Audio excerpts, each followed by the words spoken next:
কালো জাদুতে সন্তানের মৃত্যু, তাই ডাইনি ধরতে হাইতির রাজধানী জুড়ে রীতিমতো তোড়পাড় চালাচ্ছে গ্যাংস্টার বাবা।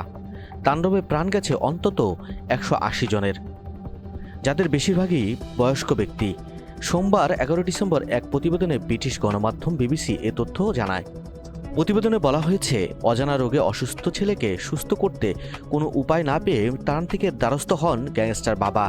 সেই ত্রান্তিক জানায়, কোনো এক বয়স্ক লোকের জাদুটোনায় ধরাশায়ী তার ছেলে, যাকে পরবর্তীতে আর বাঁচানো সম্ভব হয়নি। ফলে ক্ষুব্ধ হয়ে হত্যাকারীদের খোঁজে ছোটেন গ্যাংস্টার বাবা। দলনেতার নির্দেশে রাজধানীর বিভিন্ন এলাকায় তাণ্ডব চালাতে শুরু করে গ্যাংয়ের সদস্যরা। টার্গেট করা হয় বয়স্ক লোকদের। দুদিন ধরে চলে এই হত্যাযজ্ঞ। নিহতদের সবার বয়সই 60 ঊর্ধ্ব, যাদের সবারই মৃত্যু হয়েছে ধারালো অস্ত্রের আঘাতে। মৃত্যুর পর আগুন দিয়ে পুড়িয়ে দেওয়া হয় মরদেহগুলো। এ ঘটনার পর আতঙ্ক বিরাজ করছে রাজধানী জুড়ে। বিশাল এই হত্যাযজ্ঞের পর নড়েচড়ে বসেছে হাইতি প্রশাসন।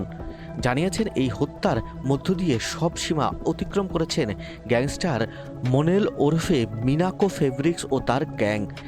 তাদের এমন কর্মকাণ্ডের খবর পৌঁছেছে খোদ জাতিসংঘের কাছেও। ইতিমধ্যে হাইতি সরকারের কাছে নিরপেক্ষ তদন্তের আহ্বান জানিয়েছে সংস্থাটি। 2021 সালে প্রেসিডেন্ট মুজ্জের হত্যার পর থেকে রাজনৈতিক বিবাদে জর্জরিত হাইতি। বেড়েছে গ্যাংয়ের দৌরাত্ম্য, রেকর্ড পরিমাণ ছড়িয়েছে সহিংসতা।